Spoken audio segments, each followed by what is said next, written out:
Hi friends, welcome to GR facts YouTube channel. మన ఛానల్లో పెట్టిన లాస్ట్ 2 వీడియోస్కి మంచిగా రెస్పాన్స్ అయితే రావడం జరిగిందండి. Thank you. ఈరోజు మన టాపిక్ వచ్చేసి ఎస్మా చట్టం గురించి. ఈ మధ్యకాలంలో మీరు ఆంధ్రప్రదేశ్లో పరిస్థితి కనుక చూస్తే అంగన్వాడీ వర్కర్స్ ఎవరైతే ఉన్నారో వాళ్ళ డిమాండ్స్ పరిష్కరించాలని, అదేవిధంగా తమ శాలరీలు పెంచాలని వీరైతే స్ట్రైక్ చేయడం జరుగుతుంది.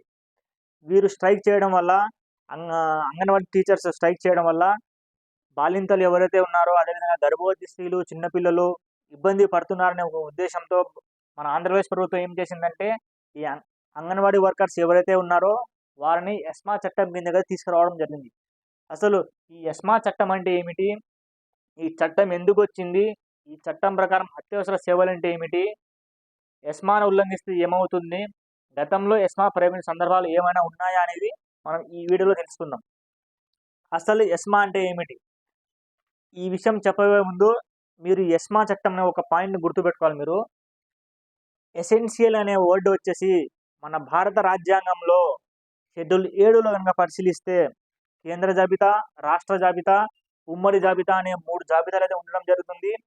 ఈ ఎసెన్షియల్ అనే వర్డ్ వచ్చేసి మన భారత రాజ్యాంగంలో ఉమ్మడి జాబితాలో ఉండడం జరుగుతుంది. అందువల్ల ఈ చట్టాన్ని వచ్చేసి కేంద్ర ప్రభుత్వాలు, రాష్ట్ర ప్రభుత్వాలు రెండు కూడా చేయడం జరుగుతుంది. అర్థమైంది కదండి. ఎస్మా అంటే ఏమిటి, ఎసెన్షియల్ సర్వీసెస్ మెయింటెనెన్స్ యాక్ట్. దీన్ని 1981లో అయితే తీసుకురావడం జరిగింది. ఎస్మా అంటే ఏమంటే ఎసెన్షియల్ సర్వీసెస్ మెయింటెనెన్స్ యాక్ట్. దీన్ని 1981లో అయితే తీసుకురావడం జరిగింది. అసలు ఎస్మా అంటే ఏమిటి,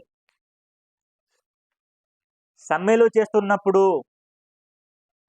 సాధారణ ప్రజల దైనందిన జీవితాలకు ఇబ్బంది కలగకుండా అత్యవసర సర్వీసులు ఏవైతే ఉన్నాయో అవి యథావిధిగా కొనసాగించడానికి ఈ ఎస్మా చట్టాన్ని యూజ్ చేయడం జరుగుతుంది.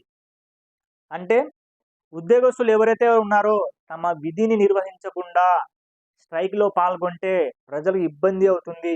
సో కాబట్టి వారికి ఇబ్బంది కలగకూడదు అనే ఉద్దేశంతో వారిని ఎస్మా చట్టంలోకి తీసుకురావడం జరిగింది.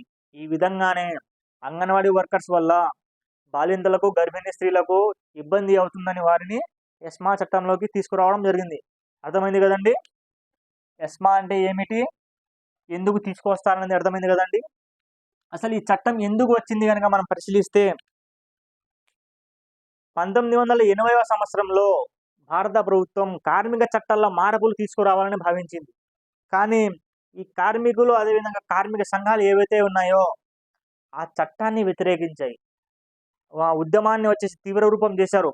ఇలా చేయి దాటుతుందని భావించిన మన ప్రభుత్వము 1980లో ఒక ఆర్డినెన్స్ తీసుకురావడం జరిగింది. ఈ ఆర్డినెన్స్ ప్రకారం 12 రకాల పరిశ్రమలు ఏవైతే ఉన్నాయో వీరన్నిటిని కూడా ఎస్మా చట్టం పరిధిలోకి తీసుకురావడం జరిగింది. ఎన్నండి, 12 రకాల పరిశ్రమలు ఎస్మా చట్టంలోకి తీసుకురావడం జరిగింది. అదేవిధంగా రాను రాను ఈ ఆర్డినెన్స్ ఎస్మా చట్టంగా మారింది.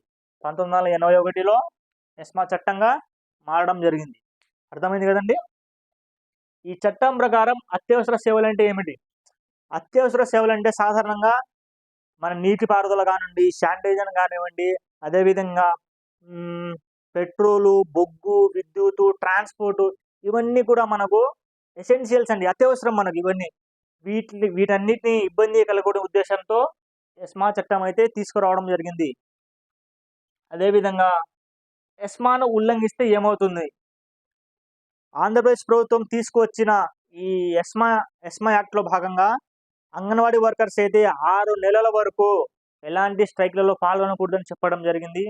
అదేవిధంగా దీన్ని ఉల్లంఘిస్తే, ఈ చట్టాన్ని ఉల్లంఘిస్తే జైల్లో వేయడం జరుగుతుంది.